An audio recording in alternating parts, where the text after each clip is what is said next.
for my property. Jacksonville's got a lot of society there. They say it's a great meeting across the street. It's got a football team. I know, it's got so much bigger. When I lived there, it wasn't that big. No, that's the largest city square mile. Yeah, Square Mile, Duval County. Country. Yeah, the whole Duval County. Jacksonville, Florida is the largest city in the country. That's the Hey, whole county is the city. Yeah. Duval. Bill Simcoe found this. I don't know where it came from. It's a wonderful thing. Thank you. So that's from all the time. We never pulled it out. Isn't it beautiful? Yeah, it's pretty old, don't hit it too hard. No. So I will call the meeting of the Albany Water Board for February 27th, 2026 at 9:14. I'd like to say that all board members are present. And if I might, that I have a motion to approve the minutes as submitted. So. Second, Second. all in favor? Aye. Motion carried. We don't have anybody from the public here. We have staff reports and Justin, you're up. I'm there. If you can, you say the second one. So. Stuff with second display, so we can go up. But we'll get set up to How's everybody doing today? Good, and you? override the Zoom, the readings meeting.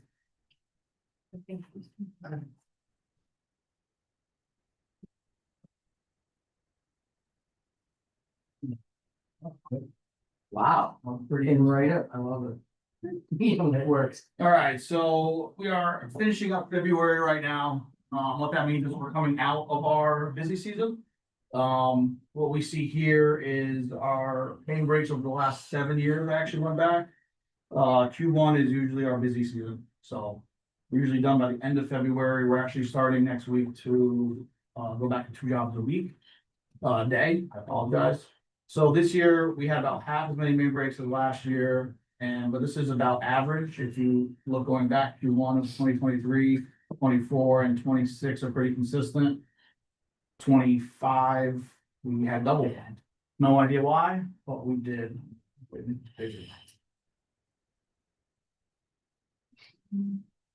Is this what Paul Mankey puts together in No, this is utility cloud process. utility club? Yeah, this is our dashboard for utility cloud. So I don't like how that looks. So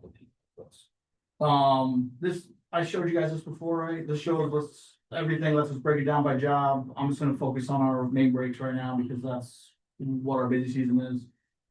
Sewer is kind of slow, restoration is kind of slow during the winter, obviously, it's hard to pour concrete and do concrete work and snow. But yeah, I mean, it looks like we're on an average year this year, which is good for us. And I'm not quite sure why we had an anomaly last year, to be honest, but we had problems. Is the map where we actually first? Correct, yeah, So it's pretty spread out. it is pretty spread out. We have a couple streets that are repeat offenders. Like Mountain View, maybe?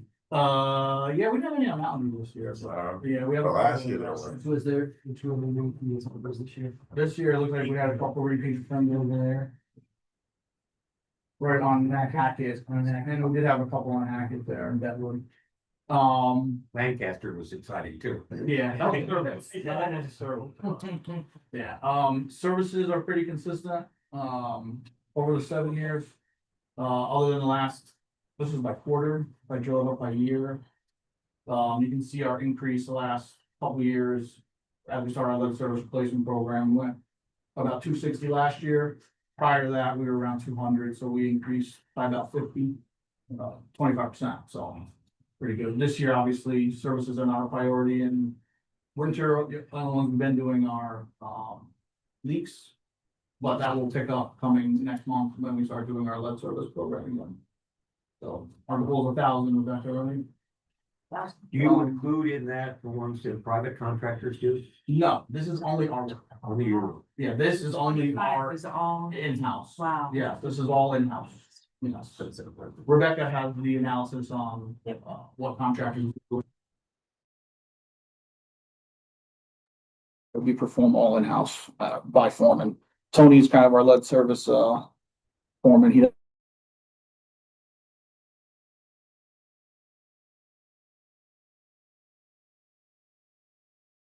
I just went to August of 2019. Okay. Yeah, that It was. just- Just when I talk about what we do in-house, it'll look like a flat line. Yeah, I just but wanted that's to because I don't include- include 2020. I wanted to include the winter of 2019 to 20, so that's why I went back that far. The other thing I wanted to show you is our leak detection. We just went through the last 2 weeks and scanned as many of these as we can. This is a little slow, so bear with me.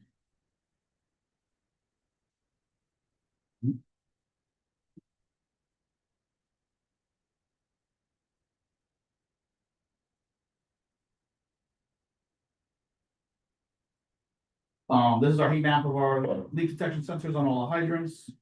I'll zoom out enough to where we see just the red.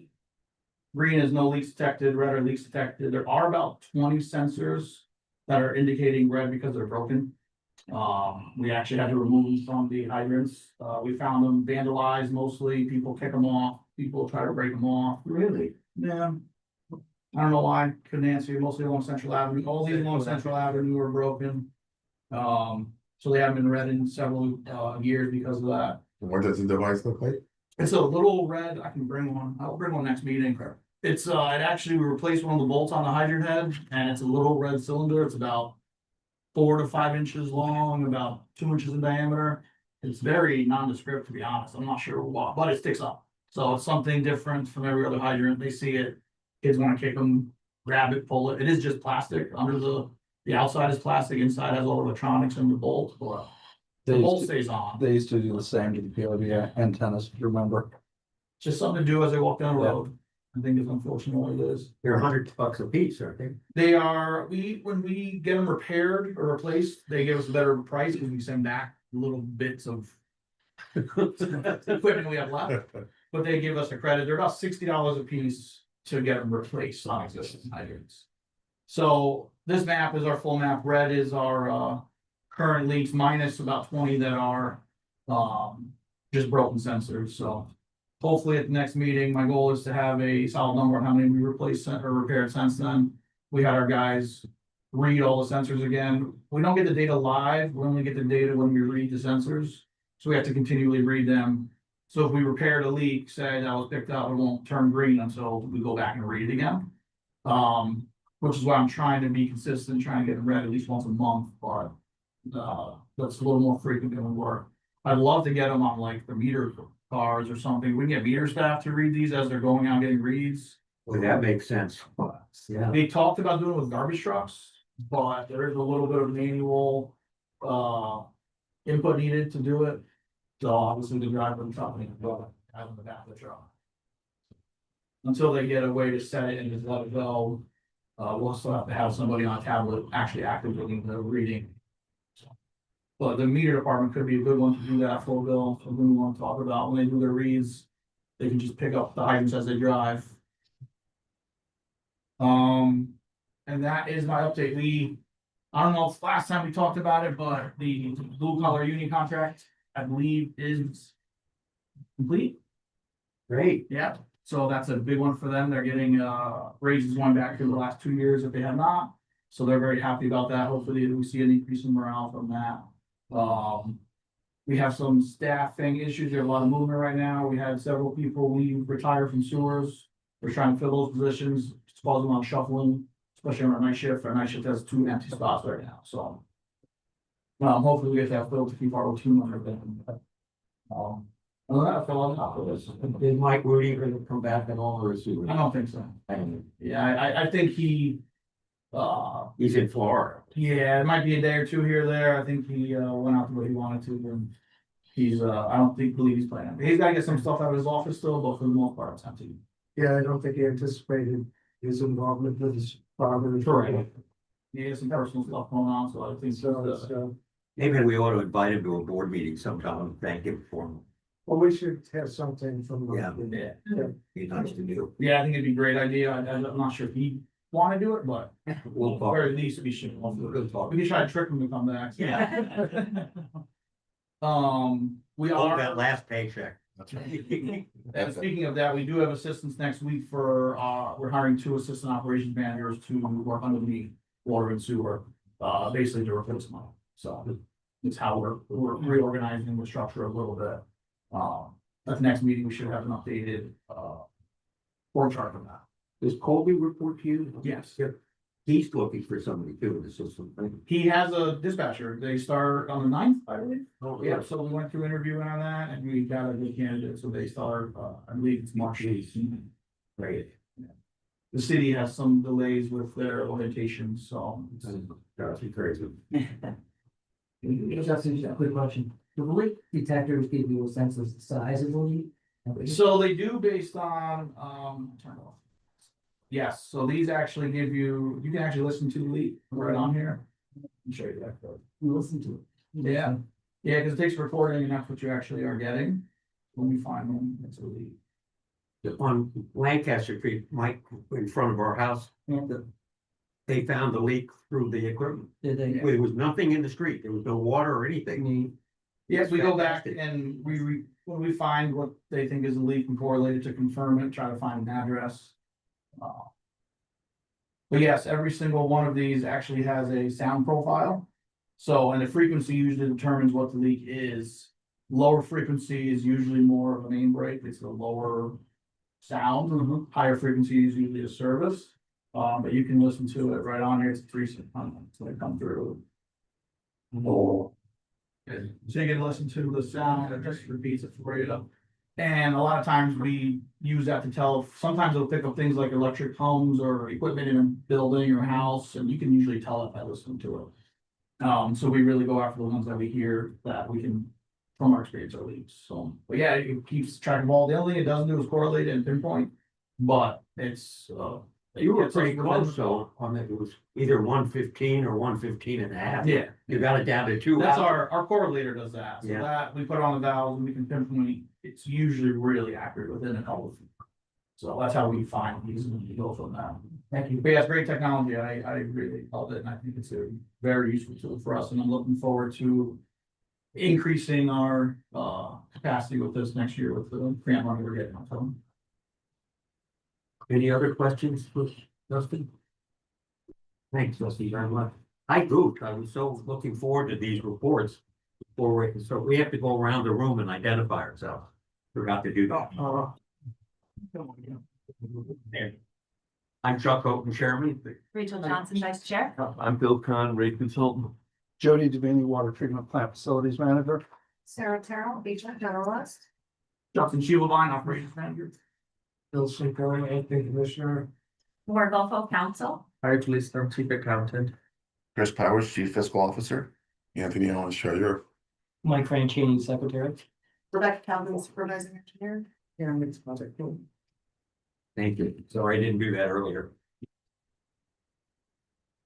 Okay, so, I think it reads that I do cap projects. I will talk a little bit about capital projects and then I'll go into some lead, information for you. We all had a lead task force meeting earlier this week. So I do have some stuff to report from that and then some metrics that I did for the staff meeting. The projects I'm showing, I'm not gonna go through every single one. You can see I have a group that comes up first. That's our carryover from last year, any projects that are continuing from 2025, and then 2026, what we have kind of coming up, probably going to bid into construction within the 2026 year. Just a couple notes from the carryover, fluoride, we did find another setback. Unfortunately, the HVAC, ductwork is, FRP material. And they did not indicate the long lead of that item in our initial discussions. They had, and we are a little more delayed. Looks like we're gonna push into April right now. We do not want, they offered up a temporary ductwork system, but I don't want them working over operational equipment to change it out when that time comes. So we're gonna just wait, be patient on the permanent ductwork in there. Lincoln Park Learning Gardens. Question, will you get Steve, or will you get Steve? The webpage needs to be updated. Yes, we can do that. The date change just happened like it did 2 days ago, and there's some sort of final decision making based on it. So, but we will be sure to get the dates updated. As we kind of had to tell them, no, we don't want the temporary, and then kind of they need to give us some scheduling. from There, there. there's some former employee here, I won't tell you his name, Joe Coffey, looks at the webpage every day, and I get called. I will be sure that we update that again. Right. Appreciate for the chair. Irrepressible. It's fine. The other ones of note, carrying over from last year, Lincoln Park Learning Garden, they think they're removing in March. Hopefully we'll get that building up fairly quickly, and we are gonna wait until that's complete to open up the whole garden, because we don't want access around construction, if that usually doesn't end well. CIPP will get moved up again in March, but we are going to release another CIPP. So that's the lining that we do on our clay pipe in the city. We have a list that's continually populated by the camera crew. So we're gonna be completing the previous CIPP, but we're also gonna be putting out a new CIPP bid, hopefully late spring probably. And then we have a handful of stormwater projects that'll be coming out kind of throughout this coming year. We were decided to do work today, apparently. I'll talk a little bit more about lead service in that report, and then we do have some design and planning activity. Just want to point out, we have about $14.5 million in active work right now that we're overseeing, so we are busy, and we're hoping for an additional, we think. So the 14.5 does not include the additional 2 to 3 million in lead service line replacement that we're gonna be doing this summer, nor does it include those stormwater projects yet, because those aren't active yet, they'll be bid coming up here, so. So just briefly with our lead task force meeting, we met on Tuesday.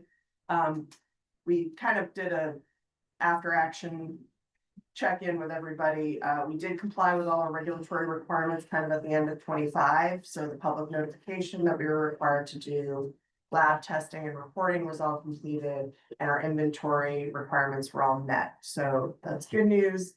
Wanted to point out the lab did get 82 homes tested. They only have to do 60. We just like to have a good number in case people don't respond. Operations was able to do over 200 service lines, which Justin sort of pointed out. Inventory identified 2,800 service lines in 25. And we have, in engineering, have prepared all the plans for this year's paving contracts. I don't know when Central Ave East is going out. That is a big paving project that's gonna be coming out from engineering. I don't know if it's hitting at the end of this year or the beginning of 27 yet. But that is one we will also be piggybacking on, I hope. It depends on funding for us. This is not a live view of this dashboard, but this is our lead inventory dashboard, internal dashboard. So this is tracking all of our unverified service lines, our verified lead and our verified non-lead service lines. This number comes down every day as we continue to do work around the city. We had kind of only 33 lead service lines, but that's just since the beginning of January, and that plays into when we're in break season. We just don't get as many done. That number is going to ramp up pretty quick now that silly season, as we call it, is done. Still hoping to do about 1,000 a year. That is our hope. Aspiration. There is To borrow a phrase from Joe T. I did chart kind of where we've gone over the last few years. So on the left is total replacements. We have 2,235 total replacements since 2019. But you can see we had a good year in 22 because we were able to piggyback on more capital work to replace lead service lines. We had water and sewer pipe projects that we were able to do lead service line replacement on. That kind of took a lull in 23 and 24 because we didn't do those types of projects. Last year, by going on to the paving program, we had a huge uptick, and we're right now at we finished 750 replacements in 25. That was with about 420 or I'm sorry, 350 capital project replacements. We got to 750. I'm hoping we do about 500 capital project replacements this year. So that will get us much closer to that total of 1,000. Chairman, just with regard to that question about the 1,000. Just to point out, we just awarded that $2.1 million contract to Newcastle for 193 services. That means we're on 11,000 for service. So if we're doing 1,000, we'd be talking about spending $10 million or more a year. We're doing that in the contract. I'm not sure that we knew those kind of numbers going into this program. So it may mean we're, our ask for each of the intended use plan is going to have to be a greater number. If we're going to meet the federal deadline for replacing all the services. And that contract doesn't include restoration, right? Because it's street paving. Well, it's, I think it does include. It does. It includes, that's taking the total contract value divided by number of services replaced. So it does include restoration. That's not taking the unit price of the service replacement. You are kind of right, though, like the final paving. So if we were doing the final street paving, it does not include the final street paving because that's being done by engineering. That's where we are saving. City engineer. Yes. So if we were to do it, just a service replacement project that's not on street paving would be a higher cost. Correct. Yeah, we have found a way to save a little bit of money. But it is expensive to do it through capital projects. We've found, there's a substantial difference in price when you go from a private replacement or an internal replacement to doing it with a contractor. The problem is we can't do 1,000 using any one of those. It takes all of those to get to 1,000.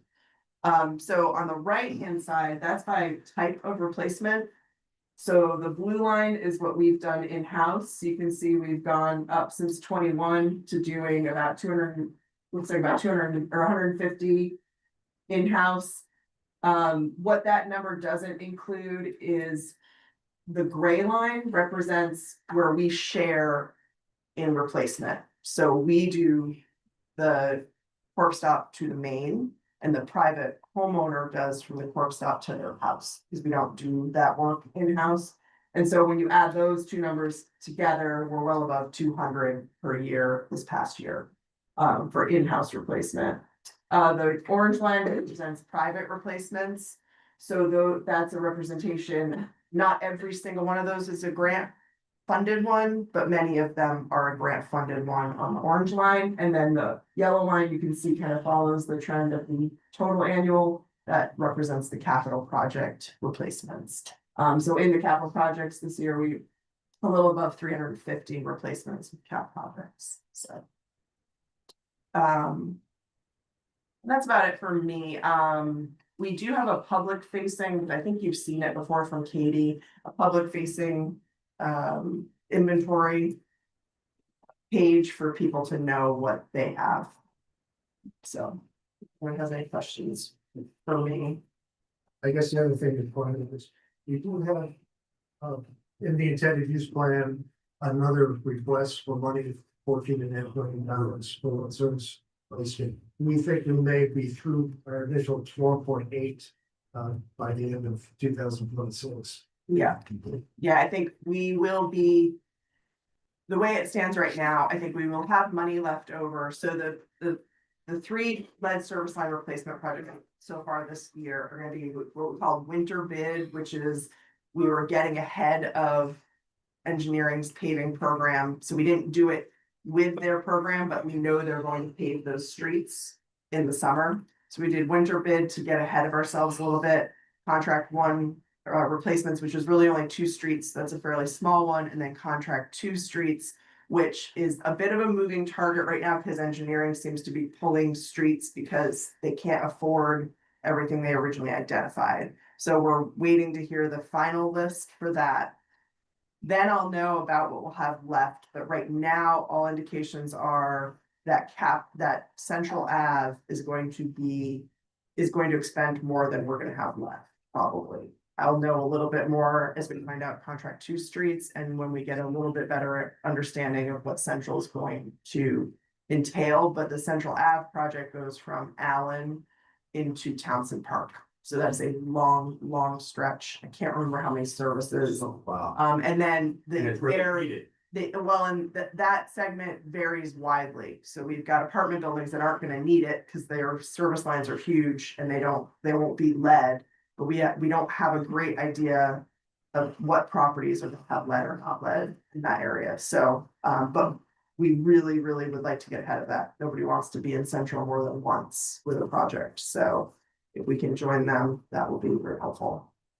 There has been a delay in announcements about grants and financing for this lead service program. So we're hoping that the state's gonna be announcing something soon so we can get working on closing for the next money in 2027.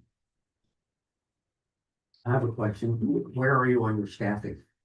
So the only staff I'm missing right now is an engineer, PE. I did have one applicant, but they were not qualified. They weren't close enough to their PE. They didn't have a PE.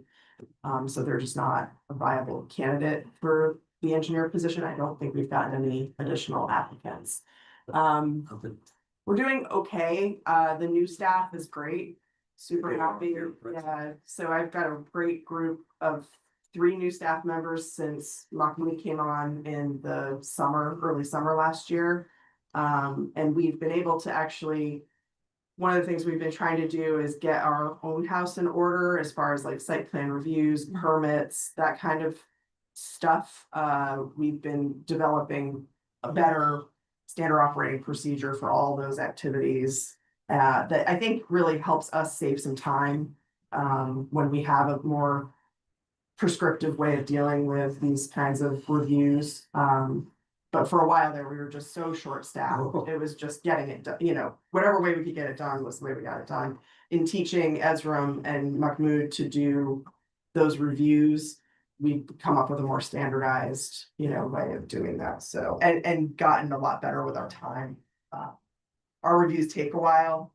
So planning feels like they're always waiting on us, but we do a lot more review than anyone else does. So by standardizing, it's improving. Chuck, to your question too, we meant to speak out of turn, but we've had 2 interns through our internship program this year. I have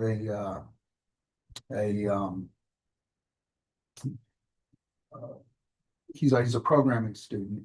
He's a software engineer, and then I'm a mechanical engineer.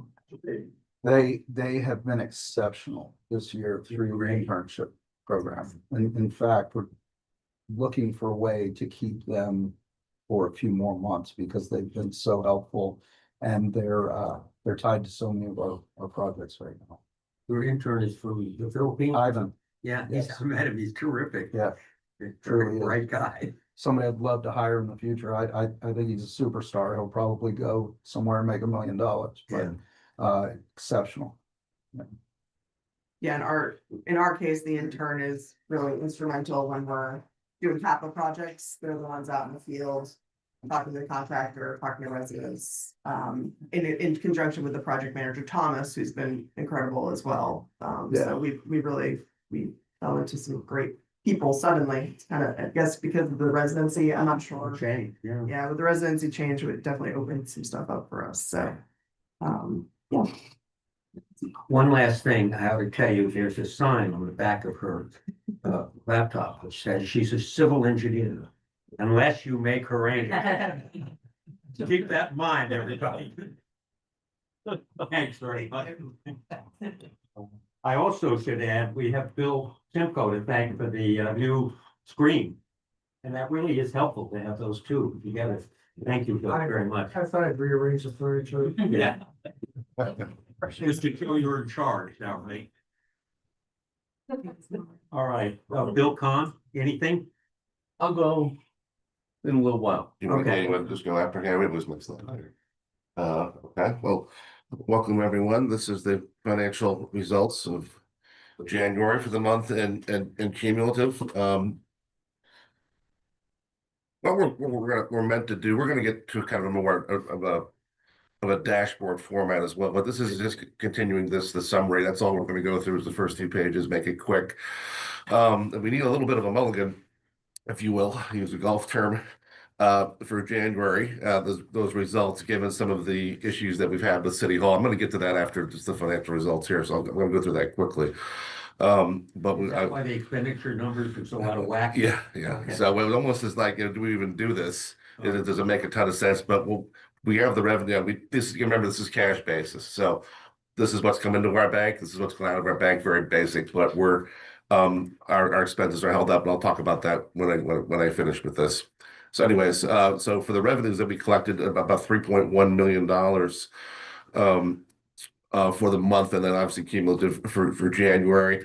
Again, that's collected. It's it's a little low. We need to be in about the 3.6 million area to get our $44 million budgeted revenue. So probably again some timing issues with that. We think that's going to ramp up and correct itself. Again with and then the miscellaneous revenues. Those are our rents. Anything that's not actual operating. Those 38,000 for the month. Expenditures, as Chuck immediately picked up on. Now, obviously, we would like this to be true, that every month that we had that sort of margin. That would be fantastic. But the reality is, this is not for profit. This is going to be those expenses should be closer to that 3.1. That 1.6 represents mostly payroll and some allocated overhead, mostly kind of like medical, right? Retirement. Retirement, correct. Retirement. So that is, you know, that's not a great comparison, but that's what the actual number is. And again, we'll talk about what's going on with the ERP after this. And again, that's actually consistent. As you can see with the expenditure from last year, but there was another issue, not ERP related, but M&T related, where the checks actually weren't being cut. So we've had, for some reason, this time of year, some issues. So hopefully we can correct that. Next piece of the capital spend, we have again, it's going to be zero for January, and the next piece is the disclosure of our disbursements that we received that Bill and Karen work on. So some sizable ones there, and some good grants, obviously, that we're trying to do more of. The actual versus budget again. So now we have, as we've oft repeated, that I mean, to me, this is I would consider this our first real budget, that we know everything that's kind of in and out of it relatively. I call it lean, but it's something that we need to adhere to. And we're going to bring back the budget meetings, probably starting in February with the department heads, just to see what we've spent compared to our actual monthly budget. And to get ahead of some of our bigger purchases, like last year, we spent almost $2 million on vehicles to catch up for those amounts that weren't done in prior years. So we want to get ahead of that, make sure that our cash flows can support that. Every few months, we have that famous county bill that pops up twice per year. We want to make sure we got money in the bank to pay that $4 million pop on top of our normal operations. So that's always in the back of our heads that we need to prepare for that. So we're going to bring all that back. And the expenditure piece, again, under budget 1.3, that represents the checks that haven't been cut yet. Other relevant information, our age receivables 3.5, that is high. We did get a payment related to SUNY in February of 1.1. That brings that down to about 2.5 million. It should be in about the $1 million range, and 1.5. So we got to make some, I think, some follow up to make sure that we get enough harassment for not paying our bills. We need to do the same, and they're not bad credits; they're good credits. But sometimes we get stretched to 90 days, and that's not acceptable. So the other piece, the revolving line of credit 2.1. That's again, now we've recently moved that to M&T Bank. That's so that's fantastic. We're looking to strategically pay this off, and my hope was to kind of do that at one shot. At this point, we might actually start kind of whittling that down. I think throughout the year, it kind of depends on where we come out with some forecasts that we're working on. But for now, we're keeping it. It's about $8,000 per month in interest. Again, it was we paid off $2 million about a year and a half ago. So it's on our radar, and we're looking to pay it down.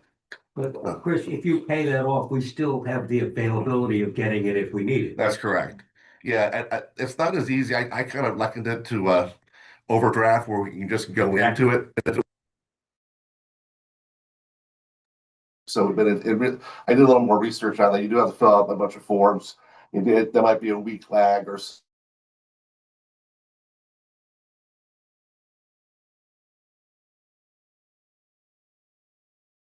emergency kind of came up. So it's burden, yeah, better than two in the bush type, whatever that saying is. Yeah, so it's so we're gonna, but yeah, then we have 2 million availability there too. So that's our emergency fund on top of what we have in Fidelity in our bank accounts. So I'm very happy we've got everything with one bank. it's yeah, Bank of America was not great, Yeah. and even the auditors noticed that. So so that's kind of the summary here. And speaking of auditors, we're as I mentioned with the internal control document, we're trying to get that audit set up for either April or May. This is morphed into the summertime somehow when we also have the budget going on at the same time.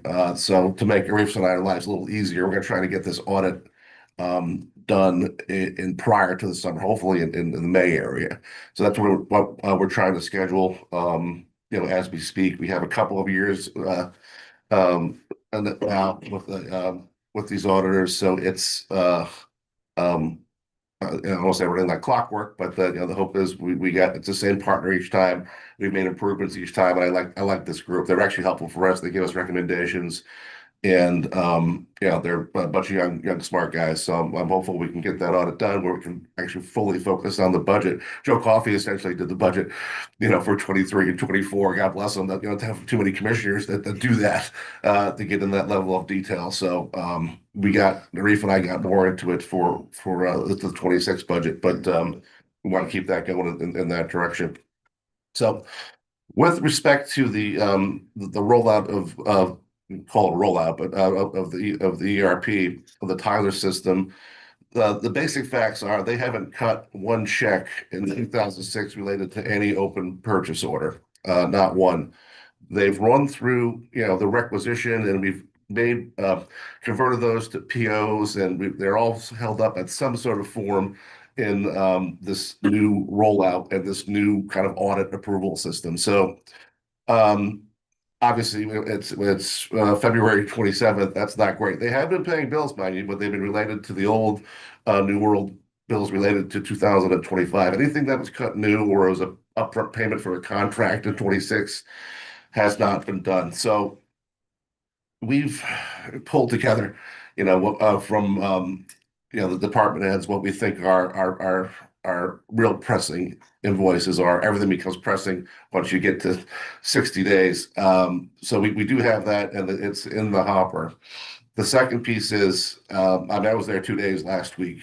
I'm trying to just figure out what's going on and trying to unlock this bottleneck that we have there, because they treat us as if we're like all of their other divisions, and we're just simply not. We're going through the police, the DG, all of those different divisions, and we're not exactly applicable. So we got a couple of things waived, some justification forms, things of that nature that was holding us up. That's a good thing. The second thing is, yesterday I spoke to Dominique Walton. He's essentially the treasurer below Darius, and is the person who cuts the checks. He says they are actually cutting checks this week on a test basis. Apparently, there was some issue of their bank syncing with the new Tyler system, and the checks weren't being done properly. So it's not only a process issue. Apparently, there's a technical issue related to this. So he said they were sending test checks out this week, and I certainly hope that is true.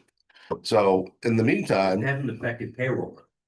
no, it has nothing. Payroll's out, yeah, and we see that in our financial results there. The payroll goes out, and then we get charges. Our charges show up from City Hall, retirement and things of that nature. Make sure that that's on the expense, right? But no, payroll is separate. That gets paid. It's affected all of our relationships with our vendors. Oh, yeah.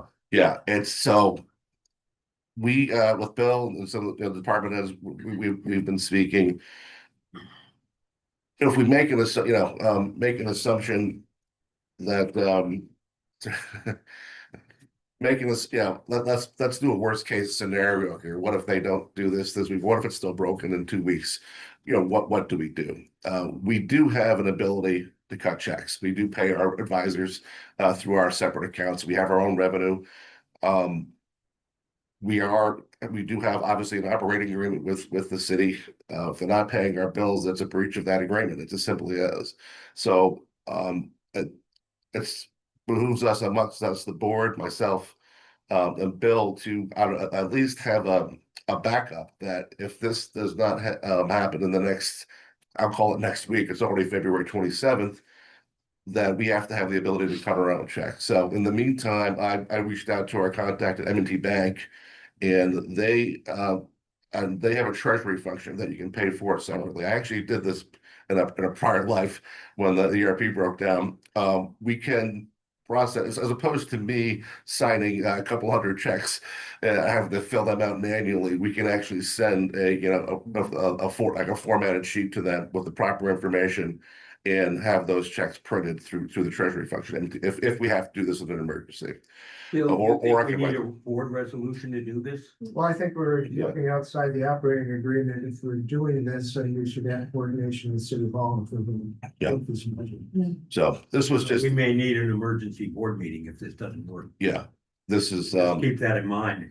I'll keep track of your schedule. so hopefully this is just being overly, cautious. I don't want to do this, but at the end of the day, we have a business to run and we can't afford obviously to lose our best vendors. And it would affect our transfer schedule because we can't pay our bills and transfer the same amounts as we. Yeah. So it's, it's ERPs are difficult to implement under any circumstance, but I think this was some special circumstances.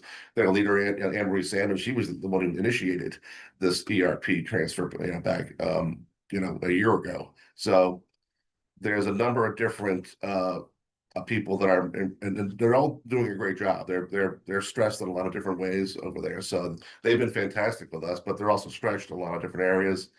And we just we got to make sure that we're looking out for ourselves and our vendor base. Obviously, it's important, and I think they would agree. We just got to make sure we have our administration together. And Bill and I've been talking about that, but that's from a board perspective. How do we authorize this, or how do we document it if this is something that we have to Yeah, do? we have to.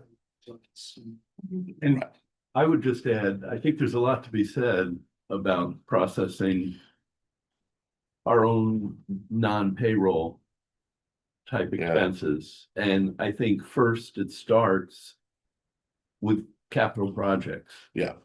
And I mean, it really is the right thing to do. Had this not happened, we probably would have proposed that already. Is that we should capital projects, we probably cut 2 or 3 checks a month. We can do that. That's Some of the, our key vendors do, like maintain their equipment and provide us chemicals and. Because it's, Except we can't, pay, Central Hudson for power and. Right. We have to. the city's cash flow problems should not be our problem. absolutely. No question. Amen. Yeah. Yeah. So, hope springs eternal, I think, but yeah, so after this, we're gonna, I think I'll put our hands together and make sure we got a plan. I don't, we'll hope they're cutting checks this week, then they can do 1 million next week, but who knows? But let's prepare for them not doing that and go forward. I'm glad you worked with M&T though, so they could do it. Yeah, And this has always been, to borrow again from Joe D, aspirational for me. I just, this thing with the city is complicated. it's almost a good to Bill's point, jumping off point of changing what's going on there. Yeah. I'm not sure whether the board members are aware that the budget director for the city is was departing also. So that's adds to the what's going on with things in downtown. Yeah, again, they got some talented people there, but they're stretched thin, and we all know what that feels like. So that's the update on that. We're working on it daily. We work with our department heads. If someone calls up, we had You know, we've been reaching out to people kind of on a one-on-one basis. We had thought about sending out a general letter perhaps to more of our pertinent, important vendors to say, okay, this is what's going on. We understand, you know, it is a normal 60-day process anyways, but here's what's happening and we're on it, you know. So we're working on that, but overall, you know, we're gonna work with them, work with this new Tyler ERP. We found a lot, you know, Arif can talk a lot about this, but going through the system, it's not as intuitive as we thought it was going to be. There's a lot of glitches, if you will, and a lot of our old stuff didn't transfer over to the new stuff. So we've gotten involved in this. This is part of this. We're doing this 3 days a week now, trying to make sure the GLs reflect what they did prior, so we can have, you know, manageable comparables from year to year. And it's, you know, it's a lot. So we're working on it, but it's going in the right direction. And, you know, we're yeah, it may have taken a couple of years, but I think we know this business. You know, we know our vendor base. We know our customers a lot better. Yeah, we have work to do. We're bringing in billing people as we speak. We have some delays on that, but that's all happening quickly. So we have You have a new person coming in. Do you have a date? we don't have a date yet. That was delayed so long. We're actually gonna talk to a couple more. I had someone in mind going back 6 months ago, but it just didn't work with the budget and other things that happened. But we're probably going to talk to a couple more people just to be thorough, Bill and I. And but yeah, we're moving on that the next week or two. But yeah, that's important to get that going, and you know, other things, and also our kind of our forecasting element as well. Something that Joe D, I think, mentioned earlier.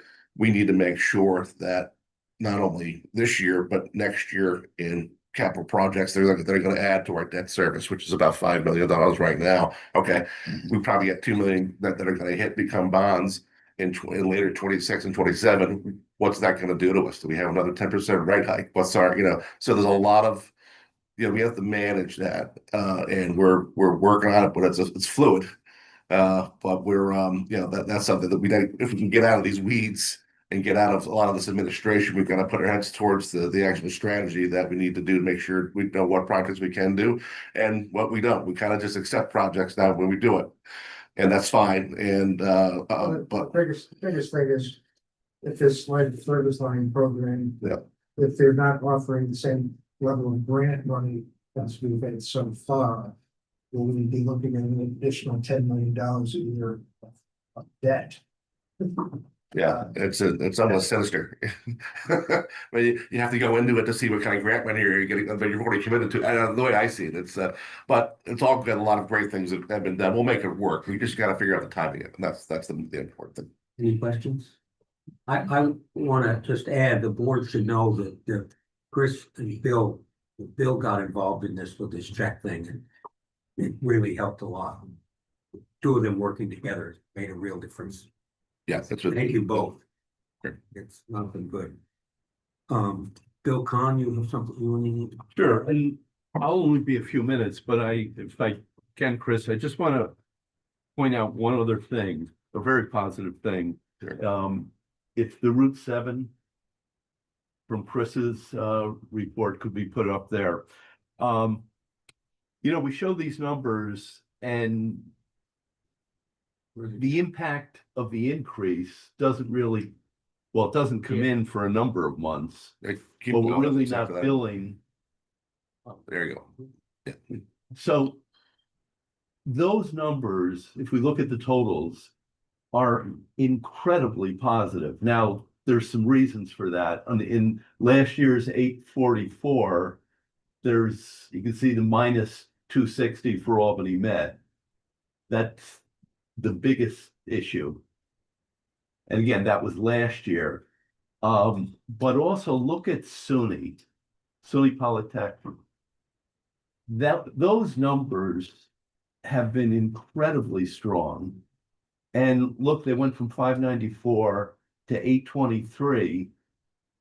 And if that continues in every month, that in itself, and if you look down,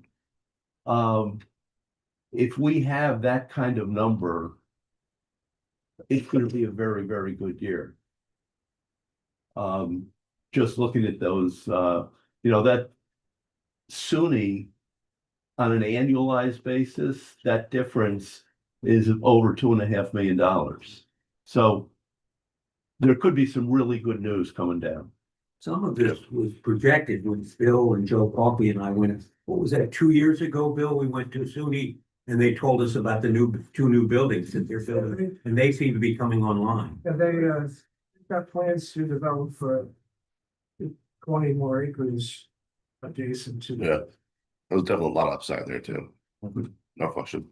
Do these numbers, since we build it monthly, do they have the rate increase for January or? It's, no, because it's December's usage. It'll go into the next month. Yeah. The other thing I want to mention is that we have substantially depleted our fund for capital projects from the 2021 bond issue. So if everyone remembers, there were two bond issues at that time. One was the refunding at a lower rate original borrowing. That was the big number. And then there was about 20 million for capital projects. According to the technical papers, we're supposed to use that within 3 years. It took us 5 years.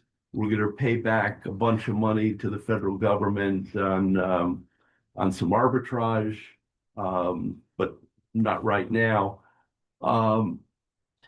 But it may be worthwhile, as interest rates have come down a bit, to think about what our needs might be that are not going to be funded by grants. We don't have the ability to fund it with cash flow.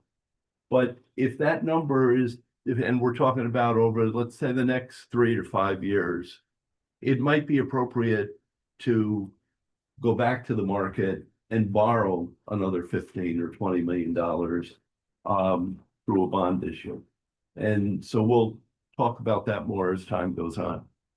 With the last refunding bill, it had a portion that was taxable and a portion that was non-taxable. How would that work with the next issuance? What, I'm sorry, how would what work though? I just wonder, are they gonna be tax exempt or not? Because we have a portion. Oh, Are they pros? can't tell you now, but obviously that's an issue.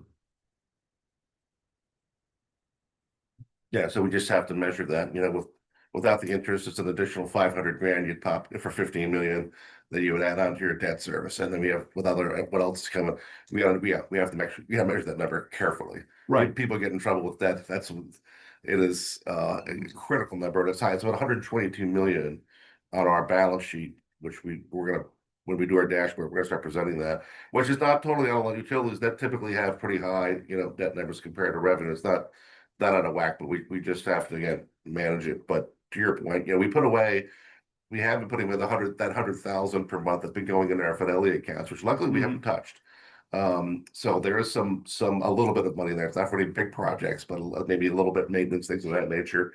I don't know what it was like before, how much you put in prior to my arrival, but was that a similar? There were years that there was zero. Well, yeah, probably the 4 years prior to that was zero, I'm guessing. Right. But maybe before that, I gotta imagine it was some significant number. It's gotta be, a couple, 2 million a year, 3 million a year just for operation maintenance, Right. I'm guessing.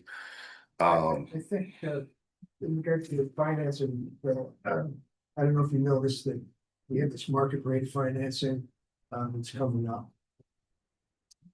I don't know if you saw the interest rate of 2.17%. I guess just we have this choice of either if we can't get grants, that we could have market rate financing, so we have C versus what we could get with market financing. Any questions, comments? I think there's about $1 million, was it about $1 million or so left on that 21 bond, I think. $1 million, yeah. that we have to spend for Project Bill. It usually has that here, We haven't more than. earmarked that 10 different spots, but yeah, so that's, we've been drawing that down.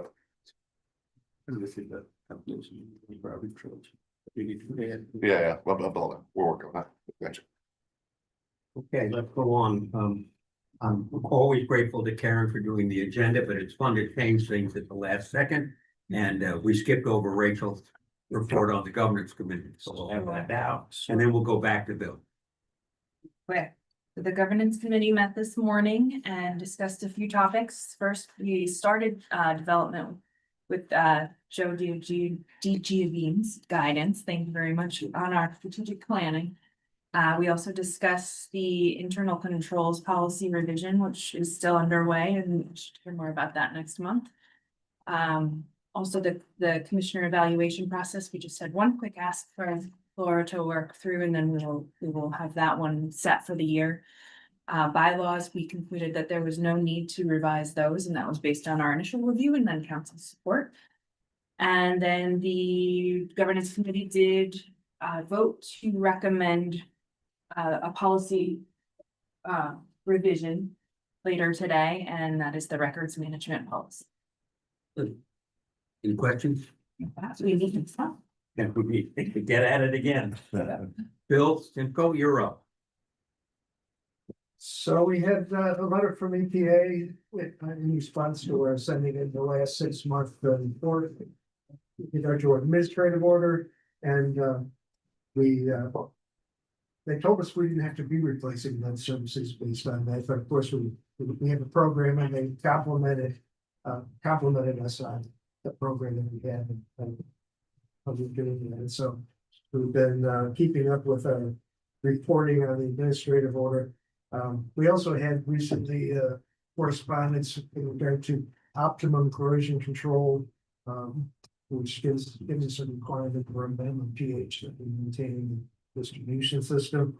So that's the news on the administrative order.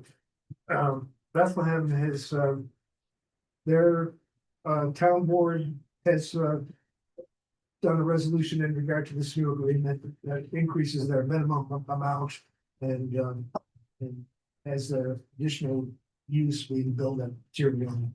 And that will be before the board to see if we can finalize that, and then we can build Bethlehem for that 60 million. And as soon as we do the resolution.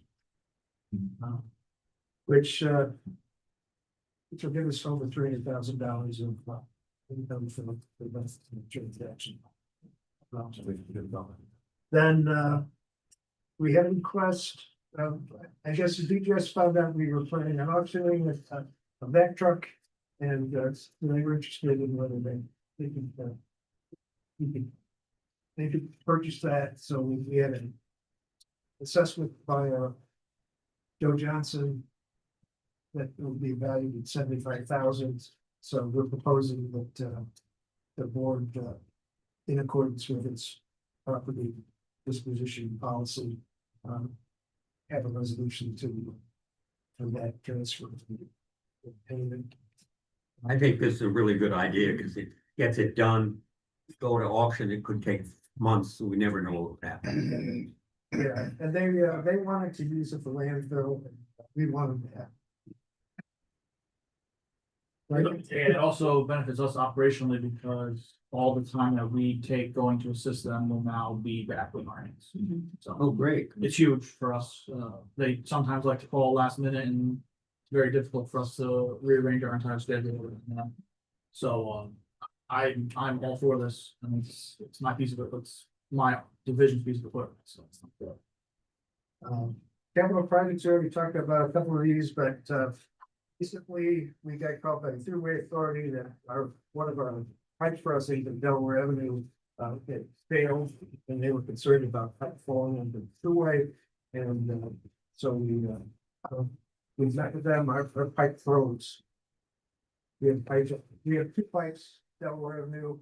One we recently replaced a couple of years ago, and the one on the east side froze and the pipe moved, and luckily Luckily, it didn't open up and spray water on top of people on the thruway. We've isolated it and we're gonna need to replace it. And adjust it and stuff like that. We also have another similar kind of thing. It's a New Scotland Avenue, a 1952 bridge crossing, and on that bridge, we may want to think about replacing that. Maybe the same time. We might want to consider alternatives for the under through. That's so that we're gonna work with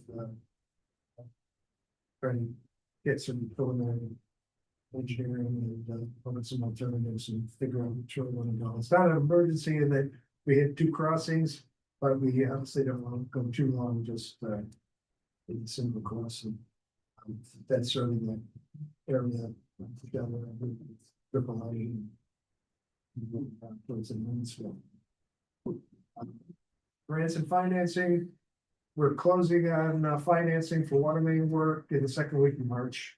So we've already done some signing of some paperwork in regard to with that. We also have a closing on long-term financing on water projects since in June. So We got some real work out of Mike this morning. First, baptismal.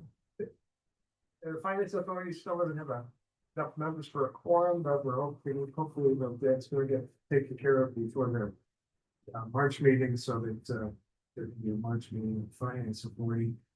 We'd like to schedule a public hearing in regard to the new amendment to the bond resolution for the dams, because prices have changed and we've talked further with the development. And so if we got a quorum with finance authority, we may try to have a special meeting so we can set a date for public hearing. I have to go back through the process for 5 weeks. We do finance. Get all that. We haven't heard yet from DEC about the $5 million in grants, so getting those agreements executed. But usually they want to know that you've got the rest of your financing arranged. So when you're doing those grants, so they don't want to give people grants and not have them be able to do the projects. We've already had listings in the intended use plan. We already had bond resolutions for both projects, but we've into just amendment for protocols. So. And I think that's it. Any questions from the board? No, let's move on, Laura. Sure. Laura's been made partner, and boy, is she working hard.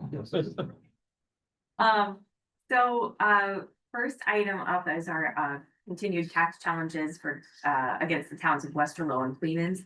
We have an upcoming court conference in March where I expect a scheduling order to be put in place. That'll give us some something for me to report back to our appraiser about timing. Because as of right now, we haven't had a scheduling order in place. So I think that'll be good for us. And then I can give you more of an update about timing. Some of these items I'd like to address while we do the resolution, just to save us some time, be a little bit more efficient with your time. So, but to keep going on my list here, first prize, we don't have a resolution for the board today on this one. This is the first prize development. It spans parcels that are in the town of Colony in the city of Albany, and the private developer has proposed a private sewer collection system on the parcel. And so to really make that work, they've got to tie into our connection. And so we need at least 2 agreements, we're thinking. One is going to be with the developer itself, which we've been working on. And then an additional agreement with the town of Colony to ensure that the town of Colony is going to be the entity that provides water usage to the site. So those are in process, nothing for the board to act on right now, but maybe we'll have something for the board next month. They just recently got their site plan approval, so. Next one up, are easements, both of which are subject to resolution, so I'll talk about those at the resolution time period. Those are Queen Solar and then an easement in favor of National Grid over in that Mill Road site. The next two are also subject to resolution, so we'll talk about those at the resolution time. This second to last agenda item for me or update is the authority's budget office does require our board members to fill out and submit an acknowledgement of fiduciary duties and responsibilities. That is something that you sign at the time that you take your oath of office, and you also re-sign it at the start of your new term. So we've been tracking that, and I think Karen will just get with you to figure out if we're all up to date on that. That comes off of ABO guidance 10-001, and it's really just a one-page form. So if anyone is presented with that and has questions, I'm available to talk it through. The final item is board training reminder. We, I think it's just helpful for us to know what the dates are coming up. These happen monthly, multiple times. So again, Karen will let I us think know. everybody is current except Mike. Okay, so perfect. Okay. We have to take the training every 3 years. Yeah. And I think you've done it. I think we all did it last year. So. Okay, And perfect. Mike, it's an hour and a half and it's really worthwhile doing. They're very good. It's impressive. And it's great because it's online. Yeah. So it's convenient. But Mike will definitely keep you Maybe you updated could on send that. Mike the links and whatnot. Okay, and everything else that I have is gonna be subject to resolution. I have a couple questions. Yes, Any word on pyramid? I did have a call with their counsel. I did. They made the same pass at, well, I won't get into the settlement discussions because we're in an open meeting right now, but yes, I'm working with counsel on that. Yep. And Huck Finn? Oh, Finn, they've gone dark. Kept dark maybe. Yeah. Interesting. Yeah. Yeah, no update. You have to foreclose. I don't We know. can't, we could. We really- Joe Coffey said it's like criticizing Santa Claus. We're really in a bind. Yeah, yeah. To date on their monthly, They are. it's still, Only February, you see. February, yeah, but February. right, okay, Well, they never paid the settlement, right? no. Otherwise, no. All right, any new business? Go to resolutions. We have a new policy, Mike, that I used to read these and Laura started writing, became partner, they got longer. So I now have to read them and they've gotten shorter. They charge by the word. Right, well, if you write them. Partners get to share the profits. you know. Yeah, another percent. Okay, so this is resolution number 2608. This is authorizing chairperson, treasurer, and director of fiscal operations to execute checks on behalf of the Albany Water Board. Now therefore be it resolved that effective immediately, the Albany Water Board hereby authorizes its chairperson, treasurer, and director of fiscal operations of the City of Albany Department of Water and Water Supply to execute checks on behalf of the Albany Water Board in furtherance of the actions approved by the Albany Water Board pursuant to Public Authorities Law Section 1115-E2. This is a resolution that it's somewhat in connection to what we were talking about executing checks. Yeah. Outside of the city, but really this came about from our being able to schedule closings for property acquisition. Right. And I think that was the genesis. That's how it of started. this. Yeah, Yes. you're right. But again, this would only authorize checks to be executed by these three individuals that have, for actions that have already been taken by the board. So for example, for the thought of maybe having a special meeting about the invoices that we want to get paid through our own budget possibly, that I think would be subject to a separate resolution, separate action. But this is going to be kind of an overarching for any actions that are approved by the board to execute. Laura, Yes, how many individuals would sign the actual check? just one. That would be unless M&T has a different policy that they would have, but Only if we implemented it. Yeah. Okay, You could put two if you wanted, but it's one now. okay. Yeah. I mean, I only had contemplated one. We could think about it for It internal would be controls. best to have more than one. More than one, But okay, it's not necessary. okay. This says, well, the way that I've written this, it says "and," so maybe we need to figure out, maybe with an amendment, it says chairperson, treasurer. Or director of financial operations. And So, it's just gonna be up until this point. yeah, But we forward it, you know, people know, they can view whatever we've, Should we check set an it out. amount for the two signatures? Some churches, nonprofits do Yeah. that. It's over a threshold. I think maybe this is a great question for our internal controls. Maybe not for this exact resolution, but if we want to, we could possibly table this resolution or if you, We can do whatever we want because we don't have a motion. that's right. You taught us well. Yes, yes, you could table this whole thing. You cannot vote Put on it off. this. Fine, Okay. Yeah. Hold off. okay, hold on. You okay with that, Bill? Yeah. Yeah. Yes. All right.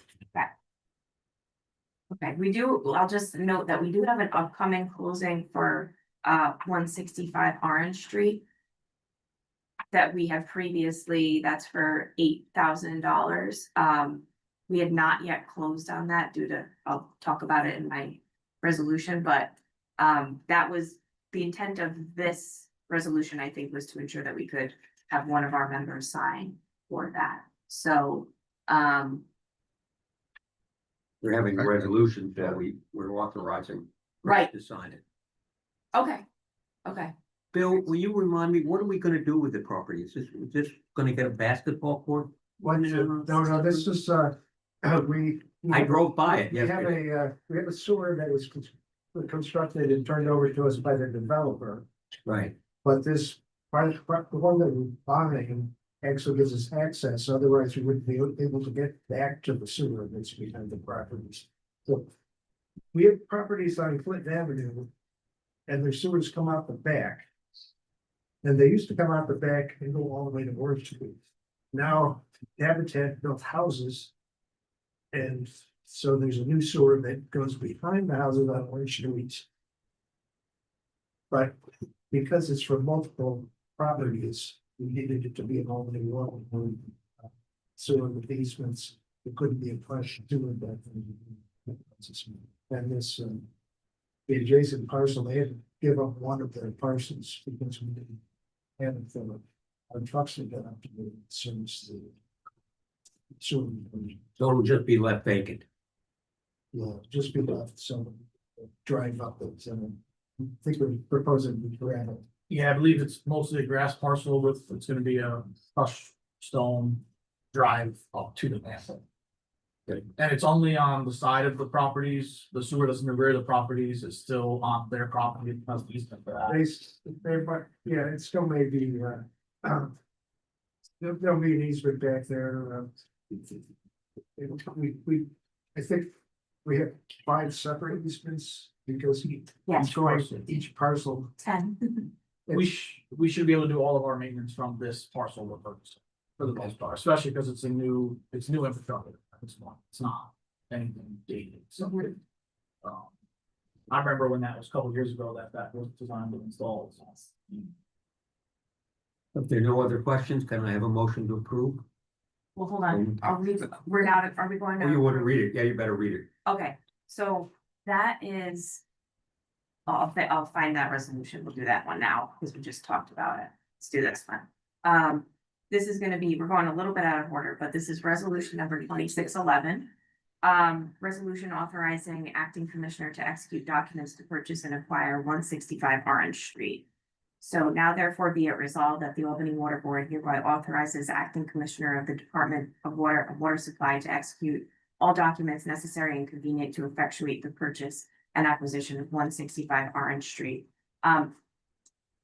This is the parcel we were just discussing, and you know, we could interpret this to mean that acting commissioner is now going to be authorized to execute the check on behalf of the water board. Again, this is for an $8,000 acquisition of this parcel.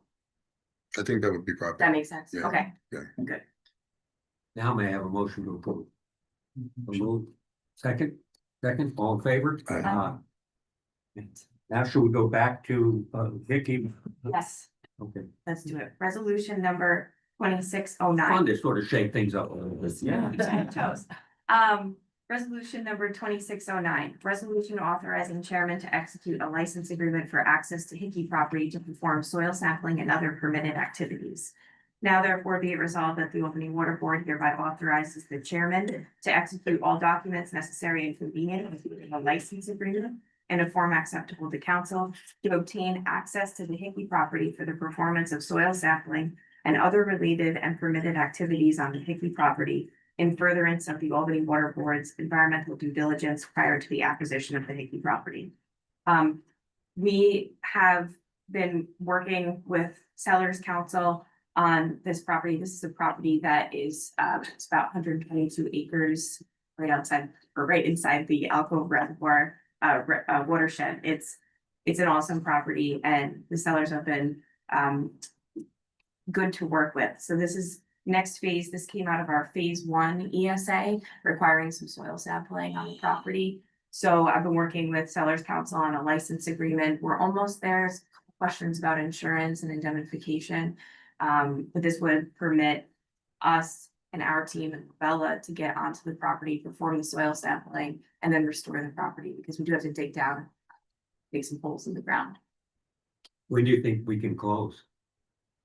It's a great question. On this property, I've taken the position that you know, we really need to get close to DEC approvals on all of the big ticket items. So that's title, that's environmental due diligence, and DEC. They just take a while. They have a lot going on. We haven't gotten approval on like any of these items yet, but we're in constant communication with them. They just take a while. So We're lucky that this property owner's been willing to. they've been great. They've really been great. This is something that we didn't necessarily anticipate having to get onto the property. But they've been willing to work with us pursuant to a license agreement that fits their needs too. There no other questions? Can I have a motion to approve? So moved. I'll second it. All in favor? Motion carries. Thank you. Resolution number 2610, resolution issuing a negative declaration of environmental significance pursuant to the State Environmental Quality Review Act for the acquisition of Hickey property.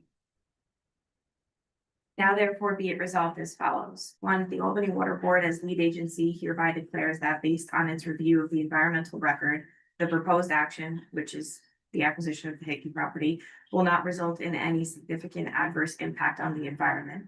And 2, based on the foregoing, the Albany Water Board hereby issues a negative declaration determination pursuant to its secret review. And 3, the acting commissioner shall be authorized to execute any and all documents consistent with the contents of this resolution, including but not limited to parts 2 and 3 of the EAF as applicable.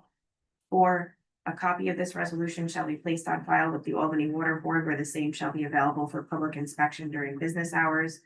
5, the Albany Water Board shall authorizes any required posting of filing of the EAF, as well as notification of the contents of this resolution to the involved agencies.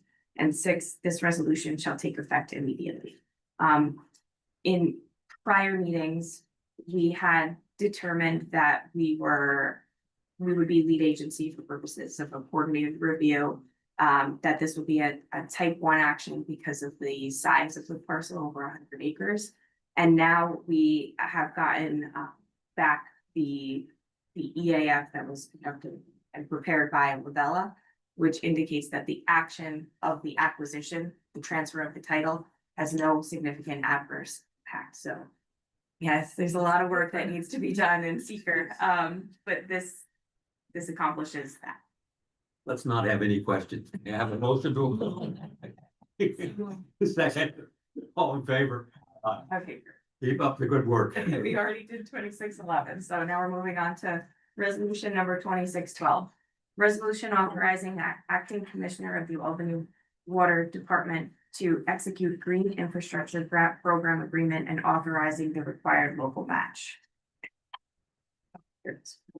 Okay. Now therefore be it resolved that the acting commissioner of the Albany Department of Water and Water Supply is authorized to execute a grant agreement with EFC.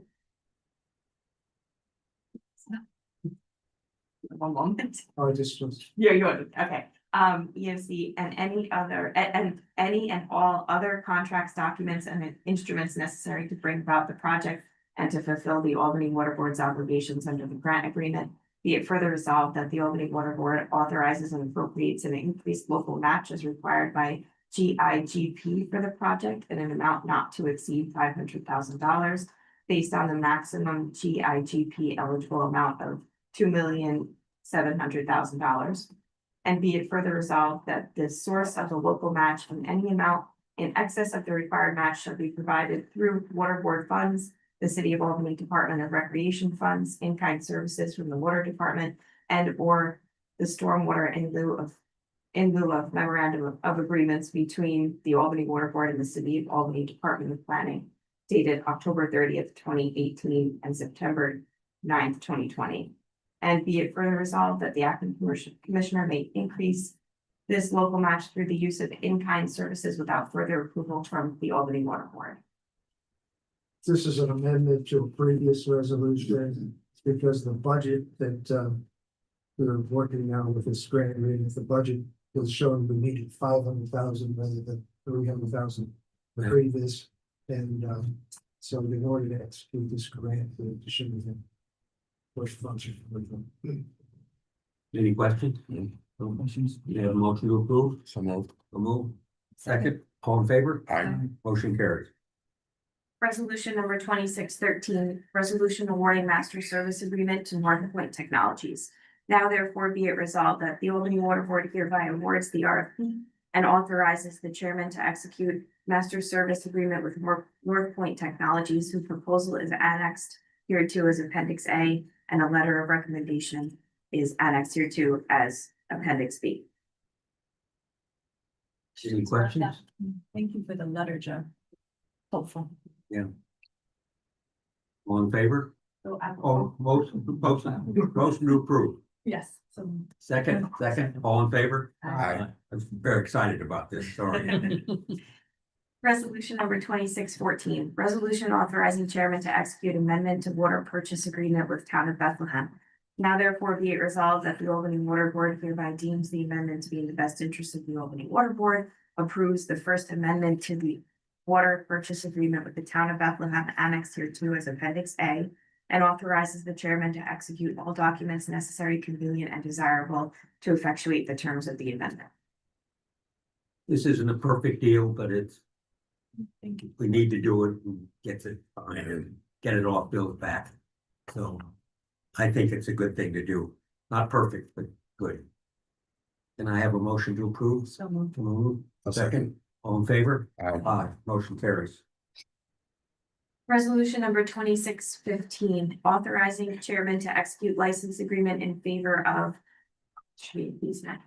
Gotta change just a quick title change here, authorizing chairman to execute easement in favor of Joyce Magstadt and RIC Development LLC. This is the Queensland Solar easement.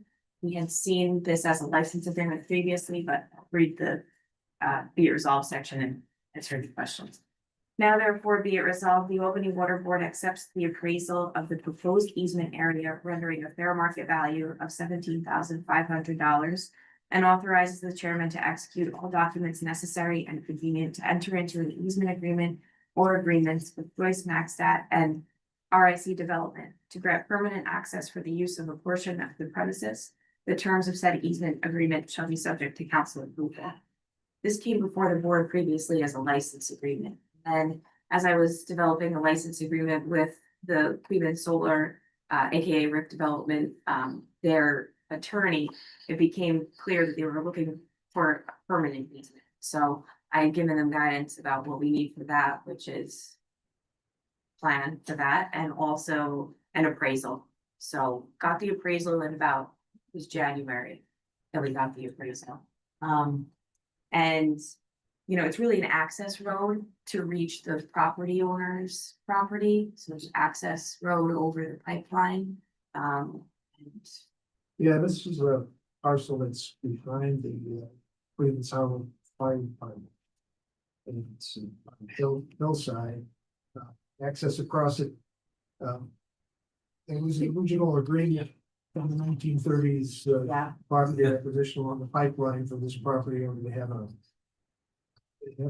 access across. Right, But of course, this is a third party that, in regard to the solar. right. And, so they wanted something more than that original agreement with the original property. Thirties as the. Any questions from the board? I have a motion to approve. Move second, all in favor? Aye. Motion carried. Resolution number 2616, resolution authorizing chairman to execute temporary workspace agreement and permanent easement in favor of Niagara Mohawk Power Corporation. And this is for the Norman Skill GRS project, City of Albany, Albany County. Now therefore be it resolved that the Albany Water Board hereby authorizes the chairman to execute all documents necessary and convenient to enter into the temporary workspace agreement and permanent easement over the premises to access the Norman Skill GRS regulator station subject to council approval. Another point to this one is that we were, we've met with the National Grid representative, Bill and I, to really figure out what exactly they're asking for, because if you recall, we actually granted National Grid an easement in that area recently over by Mill Road. This, I think it's in the board materials, the sections that would be the temporary workspace. There's a cost that National Grid will pay for that. And then also for the permanent easement, there's a cost there, plus they're gonna give something to the water board for some legal fees, so, yeah. This is a follow-up project that National Grid is doing. They did a directional drill in Norman Skill. That project got done. Now they're making connection from that and pipe back over to some other pipe. So they need another small. Temporary. Complicated, A little bit. yeah. Any questions? I have a motion to approve. I'll move it. Second, Second. all in favor? Aye. Motion carried. Thank you. Do we need to do anything else on the truck? This, Oh, yes, I have the last resolution, just added yesterday. Okay. Resolution number 2617, resolution adopting records management and retention policy. Now therefore be it resolved that the Albany Water Board hereby adopts the records management and retention policy as set forth in Appendix A. We had a recommendation from our governance committee to do that. as we discussed earlier, this is a good thing. May I have a motion to approve? So moved. Second, all in favor? Aye. Motion carried. Thank you. Resolution number 2618, resolution authorizing disposition of sewer vacuum truck. Now therefore be it resolved that the Albany Water Board hereby determines that the sewer vacuum truck is no longer necessary or useful for the Albany Water Board's operations, and that the chairman is authorized to execute all documents necessary and convenient for the disposition of the sewer vacuum truck by transfer to the City of Albany Department of General Services in an amount not less than $75,000. Vote again, just to be sure. We're gonna have a motion to approve. Second, all in favor? Aye. Good. Right. I take it, this is one of the best meetings we've ever had. I want to thank Joe D and Dustin and Becca for joining us. It's added a lot to the substance. And your presentations were terrific. Thank you very much. Let's keep in mind that if we need a special session, you can do Fridays. You can do Fridays, but and plan ahead, but we now have 4 board members and we only need 3 for a quorum. So I think even with short notice, we can probably get a quorum together and it'd be a short meeting. So keep that in mind. Our next regular scheduled meeting is Friday, March 27th at 9 o'clock. And there will be a governance committee meeting at 8:30, which I suspect will probably carry over past 9 o'clock, but that'll be good. Do we have anything else that we need to do? Thank you all. Can I have a motion to adjourn? I'll move. Second. All in favor?